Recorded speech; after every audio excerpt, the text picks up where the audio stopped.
Doctor Raghavendra Trivedi ji. Radhe Radhe बोलो। राधे राधे महाराज जी।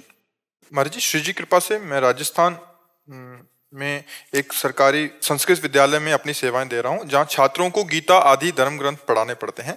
महाराज जी, मुझे गीता जी पढ़ाते समय कुछ श्लोकों में कुछ संदेह था, मैं आपसे उसका समाधान चाहता हूं। किसका प्रश्न है? हाँ, आपका है महाराज जी। क्या? उसमें ये कह रहे हैं कि एक इस तत्व को सुनकर भी कोई नहीं जानता। एक श्लोक में ऐसा लाइन आया था, और यत्न करने वालों में से भी कोई एक भगवान के तत्व उनको तत्व से जानता है।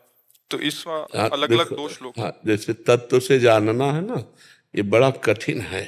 इसलिए कठिन है कि देह भाव में स्थित है। जैसे आपसे पूछा जाए आप कौन है, तो आपकी दृष्टि देह में आएगी ना। मैं अमुक जगह का हूँ, अमुक हूँ, अध्यापक हूँ, या जो भी आप बोलेंगे, अपने स्वरूप को तो नहीं बोले, तत्व को तो नहीं बोले ना। तो वो दृष्टि ही नहीं है, तत्व दृष्टि ही नहीं है। कोई बिरला होता है जिसकी तत्व दृष्टि होती है। जैसे हमारी जो दृष्टि है ना अपने लोगों, ये देह दृष्टि है। स्त्री देह, पुरुष देह, पशु देह, जड़ चैतन्य, ये हमारी प्राकृतिक दृष्टि है। प्राकृतिक दृष्टि से हमारी जब ब्रह्म दृष्टि आएगी तब तत्व दृष्टि होगी। अभी साधन ही नहीं है ब्रह्म दृष्टि वाला। जैसे दूध में घी है, पर बिना प्रक्रिया के आप नहीं निकाल सकते। प्रक्रिया जब आप करेंगे तभी उसमें, नहीं तो आप दूध में पूड़ी पका के दिखाओ, नहीं ना। ऐसे ही ब्रह्म सर्वत्र है, पर उसकी साधना है। जब तक वो साधन नहीं होगा तब तक वो दृष्टि समझ में नहीं आएगी, वो दृष्टि नहीं आएगी, तत्व दृष्टि जिसे कहते हैं। अब जैसे साधन है जो वेदांत तत्व दृष्टि के लिए आदेश करता है, उसमें पहले सत असत का जो निर्णय करे, ऐसा दिव्य विवेक हो, सत असत का निर्णय करने वाला।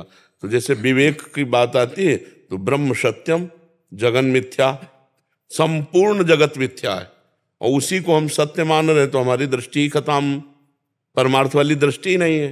तो पहला तत्व दृष्टि के लिए पहला लक्षण है विवेक, जो सत असत का तत्काल निर्णय कर दे, उसको विवेक कहते। बिना सोचे विचार करके निर्णय करना नहीं, विवेक वो नहीं होता। विवेक होता है तुरंत, नहीं तो विचार का अवसर नहीं देता काम क्रोध आदि। वो विचार का अवसर नहीं, वो इतना लपेट लेते हैं, इतना तन्मय कर लेते हैं कि मुझे भूख चाहिए, या मुझे गुस्सा आ रहा है, या मुझे भूख लगी है, मुझे प्यास लगी है। ये मेरे को नहीं लगती, इनका अलग अलग धर्म है। इसीलिए तत्व दृष्टि, अब जैसे भूख लगी है तो प्राणों का धर्म है, हमारा थोड़ी धर्म है। हमें देखना है, ये नेत्रेंद्रिय का दृष्टि, ये मन और नेत्रेंद्रिय मिलकर देखना चाहते हैं। मुझे प्यास लगी, ये प्राणों का धर्म है। अब हर इंद्रिय का सबका अलग अलग धर्म है, और हम उनको स्वीकार किए हुए हैं। इसी भ्रम को मिटाना है। तो पहला है सत असत का विवेक, दूसरा है लोक परलोक के भोगों से वैराग्य, तीसरा है इंद्रिय निग्रह सम, चौथा है मनोनिग्रह, मन का संयम करना, पांचवा है तितिक्षा, भारी सहनशील, मान अपमान सुख दुख निंदा स्तुति सबको सह जाए, और फिर है समाधान। समाधान माने लक्ष्य, भगवत तत्व, ब्रह्म तत्व, इसका लक्ष्य। फिर है मुमुक्षुता, मैं मुक्त होना चाहता हूं। ये साधन चतुष्टय जब होता है उसके अंदर, सठ संपत्ति और साधन चतुष्टय, तब वो इस ज्ञान के मार्ग का पथिक होता है। पहुंच जाए ऐसा नहीं, कोई बिरला ही होता है जो ज्ञान के पंथ कृपाण के धारा परत खगेश लगे नहीं बा, गिरने में देर नहीं लगती, जोड़ निर्विघ्न पंथ निर्वाहाई, तब कैवल्य परम पद लाही। फिर वो जब देखता है तो सर्वम खलमिदम ब्रह्म। पहला आया था कि ब्रह्म सत्यम जगन मिथ्या, फिर क्या आया, जब तत्व दृष्टि जागृत हुई तो वही जो ब्रह्म सत्य जाना वही ये है। सर्वम सर्वम खलमिदम ब्रह्म, सब ब्रह्म ही है। ईशावास्यमिदं सर्वम यत् किंचे जगत्याम जगत, एक कण भी ऐसा नहीं जो ईश्वर ना हो, वही ईश्वर ही स्वयं बना हुआ बैठा। ये अनुभव में आ जाए। अभी जैसे ये बात सुनी ना, तो अनुभव में तो नहीं आई ना। हमें ईश्वर नहीं दिखेगा, हमें पुरुष दिखेगा, हमें स्त्री दिखेगी, हमें दोषी दिखेगा, हमें निर्दोष दिखेगा, हमें बुरा दिखेगा, हमें महात्मा दिखेगा, अलग अलग। तत्व दृष्टि नहीं। और जब तत्व दृष्टि आएगी तो भगवान कह रहे विद्या विनय संपन्ने ब्राह्मणे गविहस्तनी स्वनीचय सुपाके चा पंडिता सम दर्शिना, वो सब जगह एक ही तत्व को देखता है, गाय में, चांडाल में, हाथी में, कुत्ते में, विद्या विनय संपन्न ब्राह्मण में, सब में एक ही तत्व देख रहा है, दूसरा नहीं। वो तत्वदर्शी महात्मा ये देखता है। यो माम पश्यति सर्वत्र सर्वम च मयि पश्यति तस्याहम न प्रणश्यामि सच में न प्रणश्यति। जो सर्वत्र मुझे देखता है और सबको मेरे में देखता है, वो मेरी से कभी दूर नहीं होता। वो सर्वत्र मेरे को देखता है, सबको मेरे में देखता है, मैं उससे अलग नहीं होता, वो मेरे से अलग नहीं होता, वो मेरे में ही रहता है। समझ रहे हैं ना तत्व दृष्टि का? तो कोई बिरला ऐसा है जो तत्व दृष्टि जान पाए जी। पर जी यही था इनका, तत्व को सुनकर भी कोई नहीं जानता। तो जैसे सुन गए तो जान गए क्या? और बहुत यत्न करने वालों में से भी कोई एक भगवान के इस तत्व को, हाँ, यत्न करने वालों में भी कितने फेल हो जाते हैं ना, वहां तक पहुंच थोड़ी पाते हैं। वहां तक तो गुरु कृपा पात्र ही कोई तत्व दृष्टि को प्राप्त हो पाता है। बातें बना लेना अलग बच्चा, तत्व की बातें कर लेना अलग है, तत्व में स्थित होना अलग है। तत्व में जब स्थित है तो फिर कोई फर्क नहीं पड़ता है। अब वो चाहे सामने घोर पापी दुष्ट हो तो वो तो तत्व दृष्टि रखता है, वो तो बाहरी दृष्टि नहीं रखता। चाहे बहुत अच्छी क्रिया हो रही हो, चाहे बहुत बुरी क्रिया हो, वो क्रिया पर दृष्टि नहीं रखता, वो तो कारण पर दृष्टि रखता, तो वो विक्षेप को प्राप्त ही नहीं होगा। हाँ, अब अगर व्यवहार काल में वो किसी पद पे है, ये तो महात्मा की बात बताई। अब व्यवहार काल में वो किसी पद पे है, अब वहां वो विषमता दिखाई देगी। वो दोषी को दंड देगा और निर्दोष को क्षमा कर देगा, लेकिन तत्व दृष्टि में दोनों के प्रति वो समान भाव है। व्यवहार में आपको विषमता दिखाई दे रही है।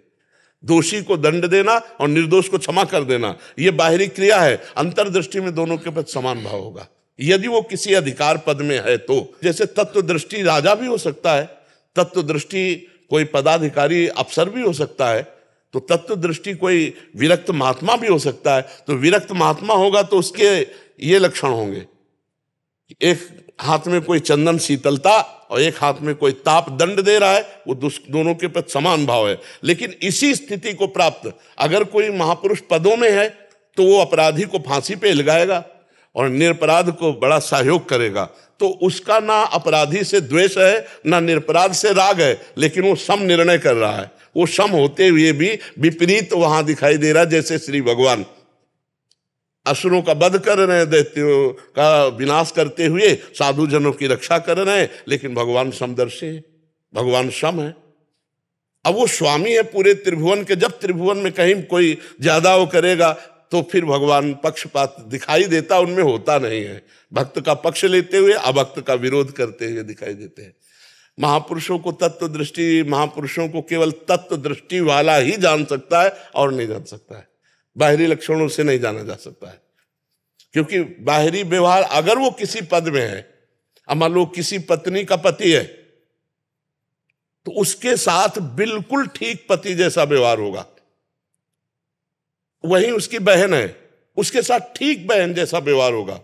वहीं उसकी बेटी है, ठीक बेटी जैसा उसका व्यवहार होगा। वहीं माँ है, अब ये 4 शरीर स्त्री शरीर है, चारों के साथ व्यवहार अलग अलग करेगा, दृष्टि एक है, तत्व दृष्टि एक है। अगर वो चारों के साथ व्यवहार एक जैसा करे तो मूर्ख है, वो पापी है, दंडनीय है, वो ज्ञानी नहीं है। तत्व दृष्टि में चारों के प्रति समान दृष्टि रखते हुए व्यवहार में विषमता आ जाएगी, व्यवहार में भेद आ जाएगा। बहन के साथ बहन जैसा, बेटी के साथ बेटी जैसा, पत्नी के साथ तभी वो सच्चा ज्ञानी माना जाएगा। जब आप कहते हैं कि दर्शन वर्तन नहीं, हाँ दर्शन, हाँ, समदर्शिता तत्व दृष्टि का दृष्टि है, व्यवहार नहीं। व्यवहार अपने ही शरीर में एक जैसा नहीं हो सकता। अपने ही शरीर में देखो, पवित्र है हाथ और नीचे के अंगों में लगाएंगे तो रज लगाना पड़ेगा, पवित्र करना पड़ेगा। अपने ही तो अंग है, अपने ही शरीर के अंग है, पर नीचे के अंगों को छूने के बाद हम रज लगा करके धोते हैं, पवित्र करते हैं, और ऊपर ऐसे छू जाए तो कोई मतलब नहीं है। तो शरीर में हमारा ही है, लेकिन व्यवहार में भेद हो गया।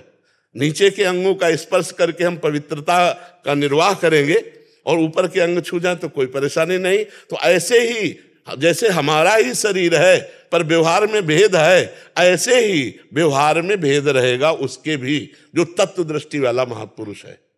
समझ पाए? महाराज जी, इनका एक और प्रश्न था, अच्छा प्रश्न था। जरूर कीजिए, क्योंकि जब बच्चों को समझाते हैं तो इनको सुलझना चाहिए। एक भगवत गीता के 1-2 श्लोकों में इनको और था कि भगवान किसी के पाप पुण्य को ग्रहण नहीं करते। एक श्लोक में एक कहा था, दूसरे श्लोक में अन्य अध्याय के, तू जो कुछ करता है वो सब मुझे अर्पण कर दे, अर्थात भगवान सब कुछ ग्रहण करते हैं। हाँ। एक तरफ कह रहे हैं किसी के पाप पुण्य को ग्रहण आप ये समझना है कि हमको किसी से कोई मतलब नहीं है, उत्तर हम दे रहे हैं, हमको किसी से कोई मतलब नहीं। और देख तू मेरा शरणागत है, तू चिंता मत कर, पूरा भार मैं लेता हूं। दो शब्द हैं, जो करोगे भोगना पड़ेगा, अवश्य में भोक्तव्यम कृतम कर्म शुभाशुभम।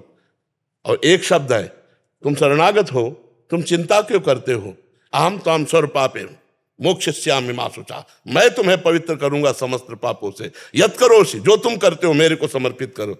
ये संबंध एक जगह बोल रहे हैं शरणागत संबंध को लेकर, और एक जगह सार्वभौम राजा भगवान बोल रहे हैं जो तुम करोगे तुम्हें भोगना पड़ेगा, तुम्हारे पाप पुण्य का अधिकारी मैं नहीं, तुम्हें भोगना पड़ेगा, अवश्य में भोक्तव्यम कृतम कर्म शुभाशुभम, शुभ अशुभ मेरे। और एक है शरणागत, उससे कह रहे जो कर रहा है तू मेरे को समर्पित कर, मैं संभाल लूंगा, मैं अहम त्वाम सर्व पापेभ्यो मोक्षयिष्यामि मा शुचा, मैं संभाल लूंगा, तू चिंता मत कर। अपचेत्सु दुराचारो भजते माम अनन्य भाग, साधुरेव समंतव्या सम्यक व्यवसिता, ऐसा घोर दुराचारी भी हो और मेरी शरण में आ जाए तो मैं उसे महात्मा बना दूंगा। क्षिप्रम भवति धर्मात्मा, समझ रहे ना, दोनों जगह अलग अलग बातें हैं।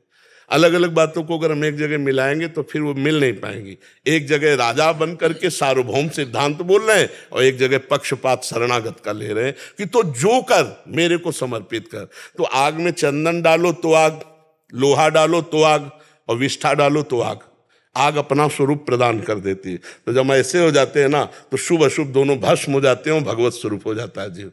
पुण्य और पाप दोनों नष्ट हो जाते हैं। अगर पुण्य भी रहेगा तो सोने की जंजीर है, पाप रहेगा तो लोहे की जंजीर है, बंधन तो दोनों से ही प्राप्त है। पाप और पुण्य दोनों का नाश करके भगवत स्वरूप हो जाता है। आप समझ पाए इस बात को? अगली बात हो गया। आपका उदाहरण मैं कक्षा में रिप्रेजेंट करता हूँ, बहुत अच्छे से समझा पाता हूँ, आपका धन्यवाद। और आपका चित्र लेकर के नाम जप करता हूँ, गुरु मानता हूँ। आप वो आपकी श्रद्धा का विषय है, आपकी भावना का है। गुरु के माने शिष्य नहीं होता, शिष्य के माने गुरु होता है। आपके मानने से होता है। द्रोणाचार्य ने निकाल दिया एकलव्य को, हम शिष्य नहीं मानते, और एकलव्य ने मान लिया तो जो अर्जुन को शिक्षा प्रगट में द्रोणाचार्य जी ने दी उससे भी अधिक प्रवीण एकलव्य हुआ। आश्चर्य की बात है, अर्जुन जी को प्रगट में शिक्षा दी, उनसे भी प्रवीण एकलव्य जी ने भाव से शिक्षा ली, द्रोणाचार्य की मूर्ति बनाकर और उनको गुरु बनाकर। ये तो अपने शिष्य के भाव का है, वो किसको गुरु मान करके क्या प्राप्त कर लेता है, ये उसकी भावना है जी।